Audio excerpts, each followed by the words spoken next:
Halo semuanya, selamat datang di Ngebaja, ngebahas isu pajak. Nah, di kesempatan kali ini, aku, Sheryl, Jasmine, dan juga Ari bakal ngebahas topik yang seru banget nih, yaitu mengenai aggressive tax planning. Tuh banget, topik ini pasti bakal seru banget. Apalagi untuk teman-teman yang belum tahu atau yang mungkin berkesinambungan di dunia pajak tapi belum tahu banget sih sebenarnya aggressive tax planning itu apa. Terlebih istilah ini tuh sering banget disebut ya, tapi sebenarnya aggressive tax planning itu apa sih? Nah, betul banget. Kita bakal kupas tuntas dari awal sampai akhir, dari sisi etika maupun dampaknya. Jadi guys, jangan skip, jangan kemana-mana dan simak terus sampai habis. Nah, di podcast kali ini kita akan saling sharing dan juga diskusi mengenai aggressive tax planning ini yang beberapa waktu lalu itu menjadi topik bahasan di esai kita di mata kuliah filsafat dan etika administrasi. Betul banget. Mungkin sebelum kita masuk dan ngobrol lebih jauh nih, kita boleh nih ada yang kasih kalimat pengantar dulu nih, sebenarnya aggressive tax planning itu apa sih? Aku bisa. Nah, jadi seperti yang teman-teman tahu bahwa pajak itu kan merupakan instrumen fundamental bagi setiap negara, termasuk di Indonesia. Di Indonesia sendiri, fungsi pajak itu yang paling utama adalah sebagai sumber penerimaan negara nih, yang dianggap sebagai sumber penerimaan negara yang paling aman, terus murah, juga berkelanjutan. Nah, nantinya uang dari pajak itu akan digunakan untuk membiayai negara dalam menjalankan fungsi pemerintahan ataupun kenegaraan. Nah, karena kesannya ya, pajak itu tuh kayak mengambil kekayaan rakyat gitu ya, dari kantong rakyat untuk kas negara, maka isu keadilan ini menjadi fokus utama dalam penciptaan sistem perpajakan.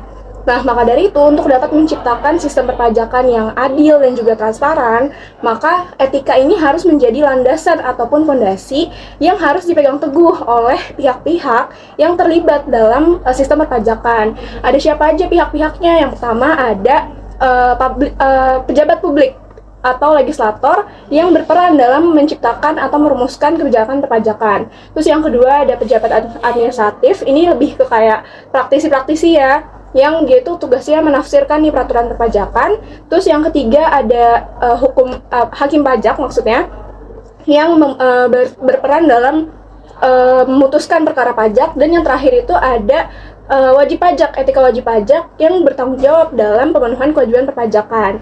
Nah, namun dalam praktiknya masih banyak tantangan nih dalam penerapan prinsip-prinsip etika ini, terutama terkait dengan etika wajib pajak badan yang dianggap memiliki beban perpajakan yang cukup berat. Nah, tapi kenapa tuh WP badan itu kenapa dianggap punya beban pajak yang paling berat? Sebenarnya ini tuh ada kaitannya ya sama sistem self-assessment yang diterapin di Indonesia. Itu ya mau nggak mau secara nggak langsung nih bakal nuntut wajib pajak untuk memiliki pemahaman yang komprehensif terkait dengan peraturan perpajakan di Indo gitu. Jadi untuk memahami, untuk dapat memenuhi gitu kewajiban pajaknya, jadi mau nggak mau ya wajib pajak badan ini akan mengeluarkan sejumlah biaya ataupun compliance cost itu ya untuk merekrut tenaga ahli perpajakan gitu.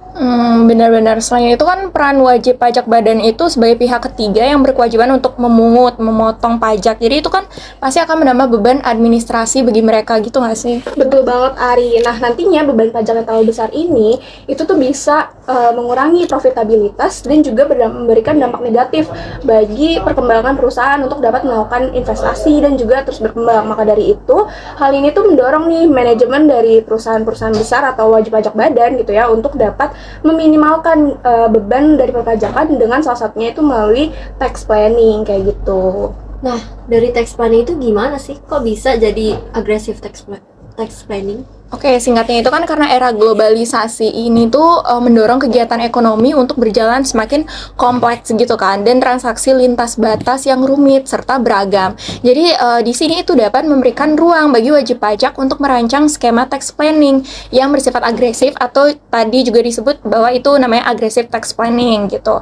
Jadi bahkan tidak jarang mengarahkan pada penghindaran pajak. Nah, itu kan ada tax avoidance yang secara legal dan ada pelanggaran pajak juga yang disebut dengan tax evasion gitu. Betul banget, 100 buat Ari.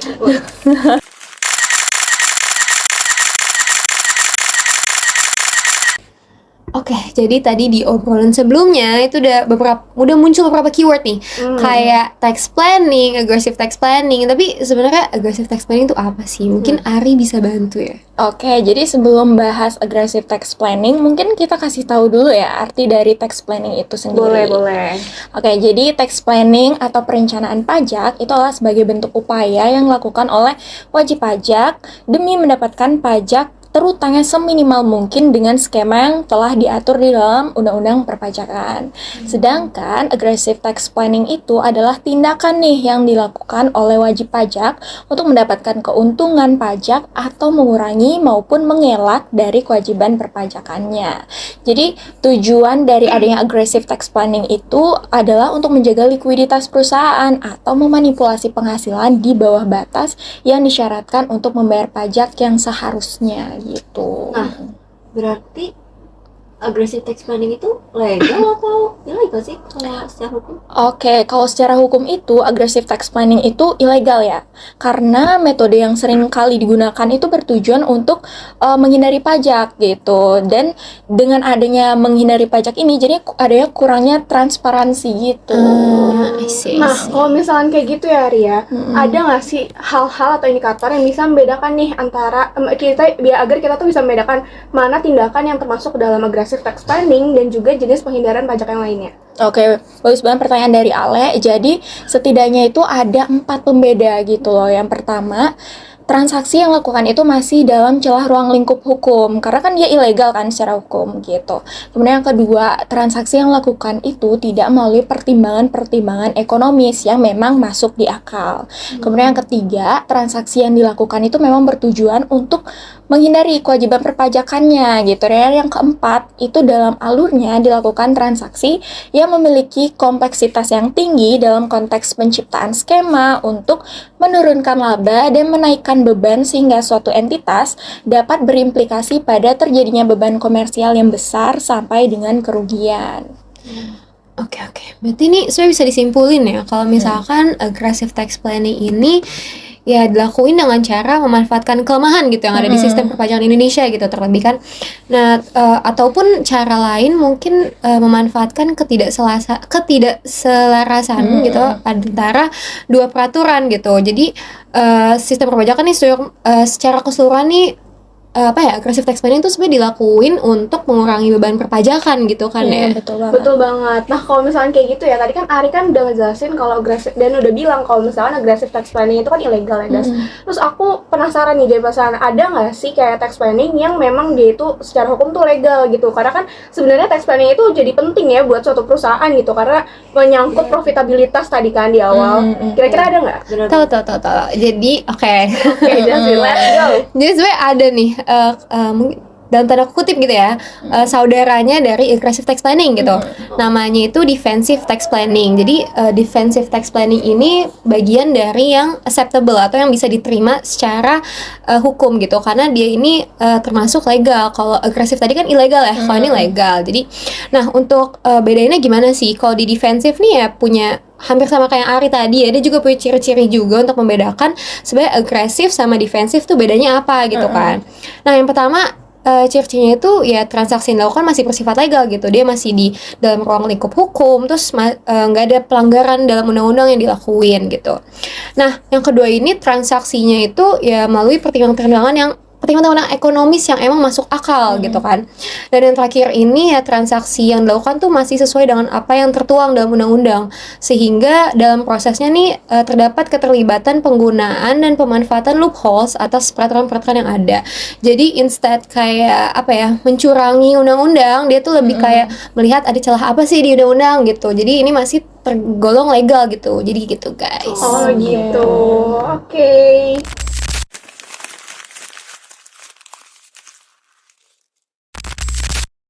Nah, nyambung dari penjelasan Ari tadi yang ngomong katanya aggressive tax planning itu merupakan ilegal gitu ya. Nah, kira-kira gimana sih etika administrasi perpajakan melihat hal itu gitu? Jadi sebenarnya yang tadi Ari udah bilang juga ya, udah Ari mention kalau misalkan aggressive tax planning ini kan melanggar hukum gitu. Jadi yang udah kamu mention juga tadi kalau misalkan ini tuh ilegal gitu, maka dalam prosesnya metode yang digunain tuh ya bertujuan untuk menghindari pajak doang gitu, dan dilakukannya memang secara ilegal atau kurang transparansi lah ya. Nah, dalam etika administrasi, aggressive tax planning nih menjadi pelanggaran hukum yang mencerminkan apa ya, ada kurangnya tanggung jawab moral gitu dan sosial dari para pengelolanya, Pak, maupun pengelolanya yang dimaksud di sini tuh kayak pengelola keuangan dan pajaknya gitu kan ya. Nah, sebenarnya implikasi pada etika administrasinya sendiri terhadap aggressive tax planning yang tadi disebutin ini melibatkan beberapa aspek penting, kayak contohnya prinsip good governance, and then corporate social responsibility, dan kayak pengawasan internal serta eksternal gitu. Oke, etika administrasi ini tuh kan menekankan pentingnya good governance dengan berfokus pada transparansi, akuntabilitas, dan juga integritas dalam semua kegiatan usaha. Jadi perusahaan yang menerapkan prinsip-prinsip ini cenderung lebih bertanggung jawab dalam praktik perpajakan mereka. Nah, dengan demikian, penerapan etika administrasi itu dapat mencegah dari adanya praktik aggressive tax planning ini yang memang tidak etik atau tidak bermoral gitu. Nah, karena perusahaan akan lebih cenderung beroperasi sesuai dengan kerangka hukum dan moral yang memang sudah jelas adanya gitu. Jadi banyak perusahaan sekarang yang menerapkan prinsip atau pendekatan corporate social and responsibility yang mencakup kewajiban untuk membayar pajak secara adil sebagai bagian dalam kontribusi mereka kepada masyarakat, terkhususnya Indonesia ya. Nah, ini menunjukkan bahwa etika administrasi itu tidak hanya melibatkan ketaatan terhadap hukum, tetapi juga meliputi pertanggungjawaban sosial dari wajib pajak kepada masyarakat itu juga. Nah, selain itu juga penting nih bagi suatu perusahaan untuk memiliki sistem pengawasan internal yang baik, karena guna untuk mencegah, karena sistem pengawasan internal yang baik ini bisa bermanfaat nih untuk mencegah adanya praktik agresif tax planning yang tidak etis. Terus penting juga bagi kayak dewan direksi dan juga komisaris itu juga harus turut aktif gitu ya dalam memantau strategi yang sesuai dengan standar etika yang tinggi. Dengan adanya pengawasan yang ketat, terus perusahaan ini itu dapat mengidentifikasi nih bahwa adanya potensi-potensi penyimpangan sebelum terjadinya masalah yang begitu besar gitu. Oh, jadi secara keseluruhan gitu ya, pandangan etika administrasi itu kepada aggressive tax planning ini tuh cenderung menilai sebagai tindakan yang gak etis gitu kali ya.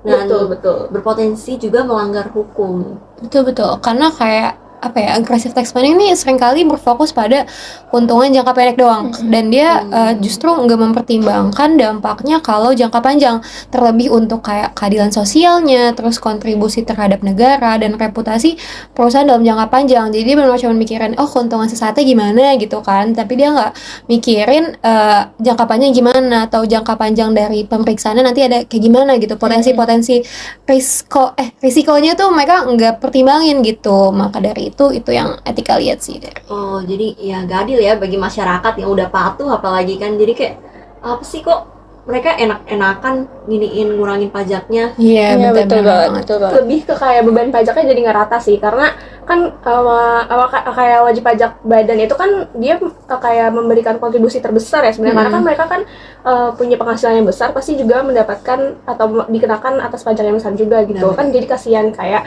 wajib pajak misalkan usaha kecil kayak UMKM kan itu jadi menanggung pajak atas mereka gitu. Iya benar, nggak boleh egois. Oke, tadi kan itu udah dijelasin tuh tentang pandangan etika administrasi terhadap aggressive tax planning. Nah, tapi mungkinkah etika konsultan pajak itu dapat mempengaruhi keputusan wajib pajak dalam melakukan aggressive tax planning ini gitu? Nah, kayak bagi konsultan pajak sendiri, kewajiban pajak lain itu kan sebaiknya diminimalkan selama tetap sesuai dengan kejujuran gitu ya, batasan kejujurannya. Tapi kan istilah kejujuran ini tuh bersifat subjektif gitu. Jadi kayak pandangannya tuh juga berbeda-beda gitu setiap individu.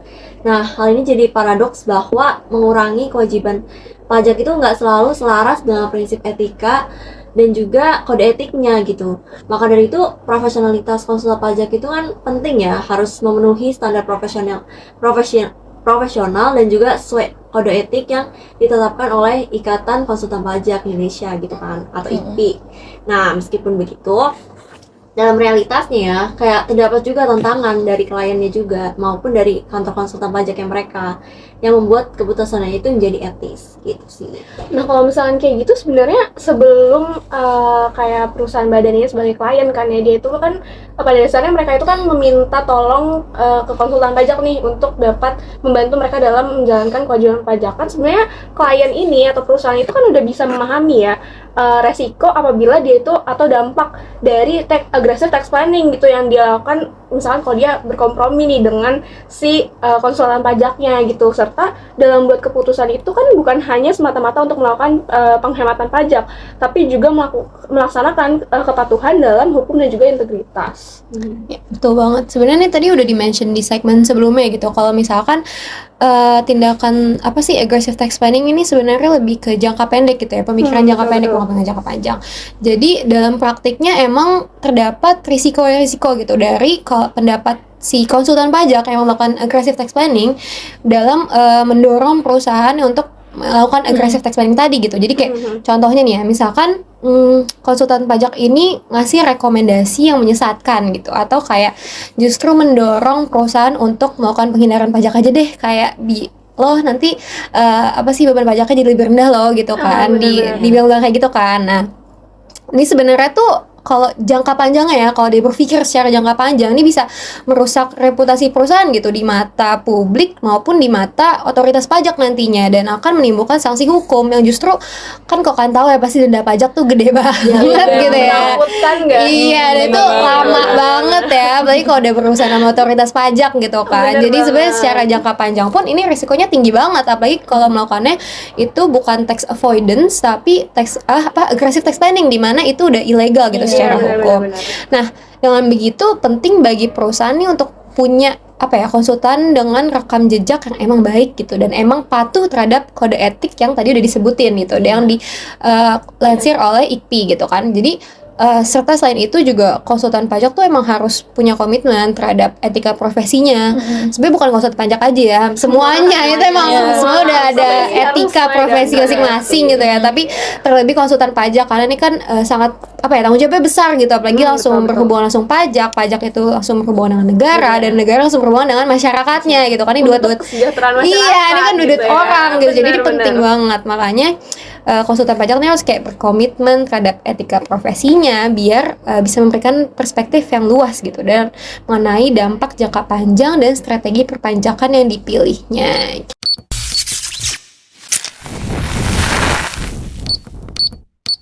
Nah, kira-kira nih ada nggak sih dampak sosial yang dapat ditimbulkan dari adanya praktik aggressive tax planning ini? Karena kan aggressive tax planning ini kan merupakan praktik ilegal ya. Pasti kan kalau praktik ilegal itu dia punya implikasi tersendiri nih.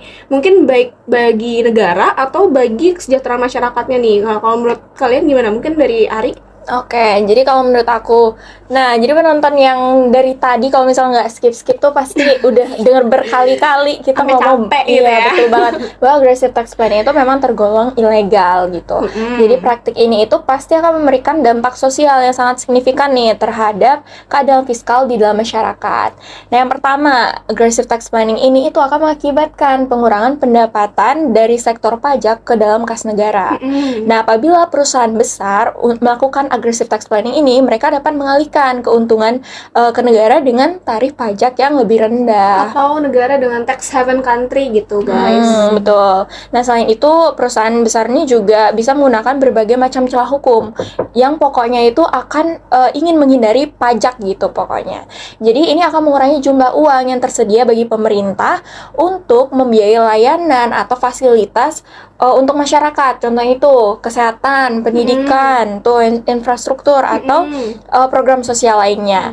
Nah, makanya seluruh masyarakat ini akan merasakan efek negatif dari adanya aggressive tax planning ini, terutama untuk layanan atau fasilitas umum demi kesejahteraan publik semua gitu. Terus kalau misalkan dari Sarel gimana nih? Nah, selanjutnya aggressive tax planning itu menyebabkan ketidakadilan ya, apalagi ketidakadilan dalam pembagian beban pajak. Nah, perusahaan besar itu kan yang dapat melakukan aggressive tax planning seringkali memindahkan beban pajaknya kepada individu dan usaha kecil gitu. Kayak UMKM gitu ya Iya, maksudnya. benar, UMKM. Yang kadang tuh mereka tuh kan nggak mampu untuk melakukan aggressive tax planning gitu ya Benar kan. banget. Nah, makanya hal ini mengakibatkan ketidakadilan yang mana orang-orang dengan penghasilan menengah ke bawah harus membayar pajak yang lebih tinggi gitu daripada perusahaan yang dapat menghindari pembayaran pajak dengan aggressive tax planning gitu. Nah, terus praktik aggressive tax planning ini dapat mengurangi kepercayaan masyarakat dong ya kan terhadap sistem perpajakan. Nah, apabila masyarakat menyadari bahwa perusahaan-perusahaan besar tidak mengeluarkan pajak dengan adil, maka dapat menimbulkan krisis kepercayaan apalagi terhadap pemerintah gitu ya. Yang Udah awalnya kita tahu- kurang gitu kan, jadi malah kurang lagi gitu. Benar. Terus juga otoritas pajak dan juga sistem perpajakan secara keseluruhan. Oh gitu. Kalau misalkan dari Jasmine gimana nih? Oke, mungkin ini ada dari sisi positifnya gitu kali ya. Tapi dalam tanda kutip ya, guys. Tadi di-mention yang emang sisi negatifnya mungkin dalam tanda kutip. Positifnya tuh sebenarnya bisa apa ya, dampak dari aggressive tax planning tuh bisa mendorong kebutuhan suatu negara untuk melakukan reformasi dalam sistem perpajakannya gitu. Nah, jadi karena sebenarnya apa ya, reformasi ini kan dilakukan demi meningkatkan keadilan dan transparansi dari sistem perpajakan sendiri. Jadi pemerintah emang sudah sepatutnya ini harus ngambil tindakan nih untuk menutup kelemahan hukum, karena apa ya, pihak-pihak melakukan aggressive tax planning itu kan emang ngambilnya dari celah-celah, dari loopholes undang-undang gitu, peraturan-peraturan. Makanya pemerintah emang sudah sepatutnya kayak menutup kelemahan hukumnya di mana dan yang kemungkinan bisa terjadi aggressive tax planning gitu. Dan pemerintah emang sudah sepatutnya nih meningkatkan pengawasan terhadap praktik perpajakan perusahaan.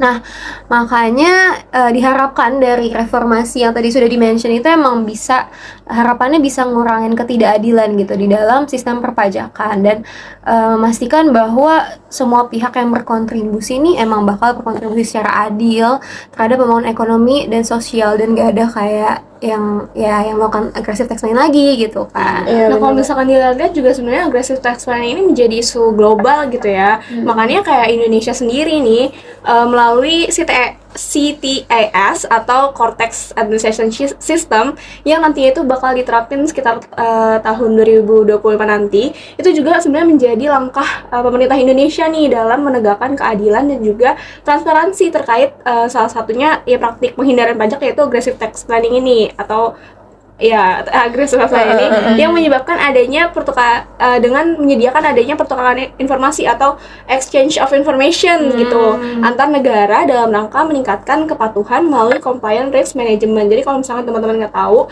di Cortex itu ada namanya compliance risk management. Jadi dia berusaha untuk meningkatkan kepatuhan wajib pajak dengan analisis resiko gitu. Salah satunya yaitu misalkan dengan menilai praktik aggressive tax planning di Indonesia. Mereka itu menyediakan adanya pertukaran informasi atau exchange of information dengan negara-negara lain atau negara-negara yang termasuk dalam tax haven country tadi untuk mendetek atau mendata nih perusahaan-perusahaan apa saja di Indonesia gitu ya yang mengalihkan beban pajaknya ke negara-negara dengan tarif pajak yang rendah. Oh, berarti banyak banget ya data-data di dalam jadi di Cortex itu nanti akan memudahkan integrasi data-data sih, dan juga termasuk juga dalam pencatatan penghindaran terhadap perpajakan gitu. Jadi bisa dipastikan nantinya itu ke depannya sistem perpajakan Indonesia itu bisa lebih adil dan juga transparan kayak gitu. Dapat memudahkan administrasi juga nggak sih? Betul banget kayak gitu guys. Nah, tadi itu kan banyak banget kita ngejelasin mulai dari apa itu aggressive tax planning, pandangan etika administrasi, dan juga dampak sosialnya itu dari praktik aggressive tax planning. Itu yang pertama, menyebabkan ketidakadilan dalam pembagian beban Beban pajak. pajak. Kemudian yang Terus kedua, mengakibatkan pengurangan pendapatan penerimaan, pajak ya, benar. yang diterima Terus oleh negara. Nah, selanjutnya nih aku mau nanya terkait bagaimana perspektif atau pandangan negara kepada wajib pajak dalam negeri atau perusahaan multinasional gitu ya melakukan aggressive tax planning ini. Mungkin teman-teman Sheryl mungkin bisa share informasi gitu. Nah, jadi gini nih, kan jadi setiap negara itu menginginkan bahwa wajib pajaknya itu untuk melaksanakan kewajiban perpajakannya dalam negeri ya kan, dengan adil dan juga transparan, agar tidak juga menimbulkan ketidakadilan fiskal gitu di kehidupan masyarakat, seperti yang kamu bilang dan teman-teman lain juga bilang gitu ya kan. Oke, jadi bener banget yang tadi disebutin Cheryl dan Ari juga sempat mention, ini tuh sebenarnya nggak menutup juga adanya kemungkinan bahwa WPDN gitu ya untuk atau perusahaan multinasional itu untuk mencari celah hukum gitu dan peraturan perpajakan untuk mengurangi kewajiban perpajakannya. Nah ini tuh yang tentunya pasti akan dapat menimbulkan kerugian pendapatan negara. Mungkin contoh kasus realnya yang pernah terjadi itu di Google ya, ketika dia itu gimana ya, jadi dia ketika dia punya P3B ya dengan Indonesia, maka tarifnya berbeda kan. betul banget. Indonesia, dan dia pasti lebih rendah daripada tarif Umumnya gitu ya, umumnya si misalnya. IT di Indonesia itu 22%. Tapi kalau di Indonesia mungkin dari P3B-nya dia akan lebih rendah atau mungkin enggak sama sekali gitu. Mungkin mohon tolong dikoreksi ya guys. Nah, Karena kami open banget guys, mungkin bisa di kolom komentar gitu ya. Abis itu Google ini emang dengan sengaja naro pusatnya gitu, induknya itu di negara Irlandia, di mana Irlandia ini termasuk sebagai negara tax haven country atau memiliki tarif pajak terendah gitu rendah ya. rendah atau mungkin sampai bisa pokoknya rendah lah guys. Jadi kayak jadi ketika ketika kita pengguna Google gitu atau negara lain pengguna Google dan dia pasti masuknya income ke Google itu dan masuknya langsung ke induknya di Irlandianya, maka itu ya nggak akan kena pajak di negara kitanya atau di negara lainnya. Karena berdasarkan Indonesia sendiri itu kan menganut yang emang penghasilan itu yang emang dari penghasilan dari Indonesia gitu kan. Jadi maka di Indonesianya pun nggak akan kena pajak karena ini induknya itu ada di Irlandia gitu, bukan Indonesia. Nah itu contoh kayak gitu, dimana maka itu negara asal nih bakal berupaya dalam menyeimbangkan antara menarik investor dan memastikan bahwa perusahaan multinasional ini bisa memenuhi kewajiban perpajakannya dengan adil gitu. Gitu. Ya, pada intinya tuh ya aggressive tax planning ini kan dapat menimbulkan ketidakadilan ya dalam sistem perpajakan, karena hanya menguntungkan ya pihak-pihak tertentu saja gitu yang memiliki akses ke sumber daya atau keahlian pajak yang khusus gitu kan, sehingga praktik aggressive tax planning ini dianggap sebagai penghindaran pajak yang merugikan gitu ya kan. Iya benar. Nah, kok kayak gitu gimana ya? Karena kan di sistem perpajakannya itu kan ada yang namanya worldwide income kan, kayak di Indonesia sendiri pun itu menerapkan gitu ya, maksudnya worldwide income itu. Nah pertanyaan aku, apakah ada nih negara-negara yang menerapkan sistem worldwide income itu memiliki kebebasan nih dalam praktik aggressive tax planning atau kayak gimana gitu? Mungkin aku jawab ya. Boleh. Negara yang menerapkan sistem perpajakan worldwide income cenderung mengenakan pajak atas seluruh penghasilannya, gitu. Jadi negara tidak segan untuk mengenakan pajak atas seluruh penghasilan yang diperoleh wajib pajak dalam negeri atau perusahaan multinasional, baik itu berasal dari dalam negeri maupun dari luar negeri gitu. Tujuan dari sistem ini itu untuk menciptakan insentif bagi negara-negara agar dapat memperkuat regulasi dan memperketat sistem pengawasan terhadap praktik dari adanya aggressive tax planning. Nah betul banget, mau nambahin tadi penjelasan Ari, di sisi lain tuh nggak semua negara ini sebenarnya menerapkan sistem perpajakan WWI atau worldwide income gitu. Karena ada banyak juga negara yang emang menerapkan sistem perpajakan teritorial gitu.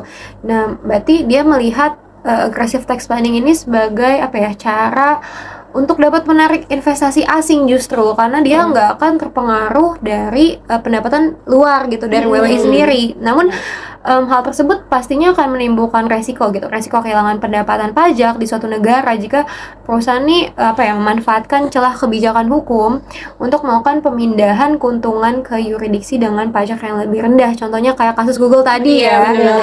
Nah, sehingga tuh itu bisa menimbulkan untuk menyimbangkan hal ini, negara tuh perlu menyeimbangkan keadilan dalam sistem perpajakan serta perlakuan yang lebih khusus bagi para pembisnis. Gitu.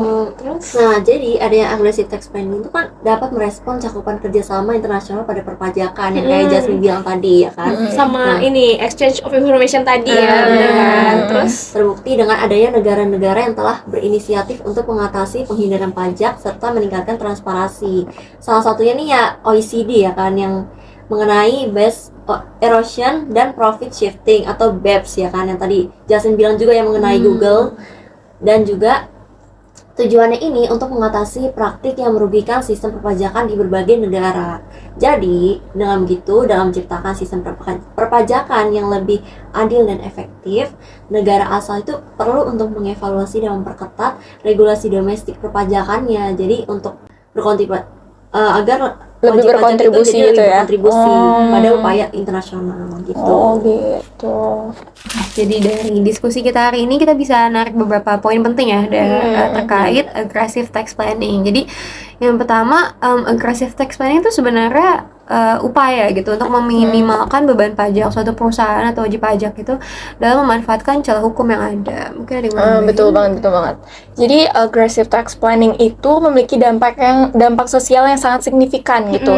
Praktik ini tuh dapat mengurangi penerimaan kas negara dalam sektor perpajakan, menyebabkan ketidakadilan fiskal dalam masyarakat, dan juga melemahkan kepercayaan masyarakat nih terhadap pemerintah, terutama di sistem perpajakan gitu. dan yang lebih menarik dari diskusi kita tadi itu adalah bagaimana sih sebenarnya etika itu menjadi landasan utama nih dalam kita itu memandang aggressive tax planning, baik dari perspektif administrasi perpajakan, terus tadi juga dari perspektif konsultan pajak maupun juga dari perusahaan.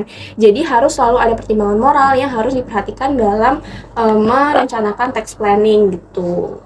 Benar banget Ale. Dan juga negara udah semakin aktif ya untuk mengawasi dan membatasi praktik aggressive tax planning ini melalui berbagai regulasi, terutama regulasi internasional seperti BEPS dari OECD tadi. Dan tujuan ini untuk menciptakan sistem perpajakan yang lebih transparan dan juga lebih adil. Nah, mungkin kesimpulan terakhir dari kita ya. Jadi aggressive tax planning itu sebenarnya bukan sekadar menghindari pajak aja, karena dalamnya tuh ternyata ada tanggung jawab sosial, tanggung jawab moral, dan kontribusi nyata gitu kepada pembangunan negara yang sebenarnya itu emang harus diperhatikan juga oleh para pelaku aggressive tax planning, bahwa setiap entitas bisnis sih emang punya peran penting dalam menciptakan ekosistem perpajakan yang sehat. Oke, jadi kuncinya itu tuh keseimbangan gitu antara kepentingan bisnis dan tanggung jawab sosial. Jadi aggressive tax planning ini memang ilegal dari segi hukum atau pandangan etika administrasi. Setuju banget, ingat bahwa pajak adalah kontribusi fundamental kita untuk pembangunan negara. Maka setiap upaya untuk menghindarinya pada dasarnya adalah pengingkaran terhadap tanggung jawab sosial kita. Nah, mari kita selalu untuk mengedepankan transparansi, kepatuhan, dan etika dalam setiap praktik perpajakan. Oke, makasih semuanya dan sampai bertemu di Ngepajak berikutnya. Bye.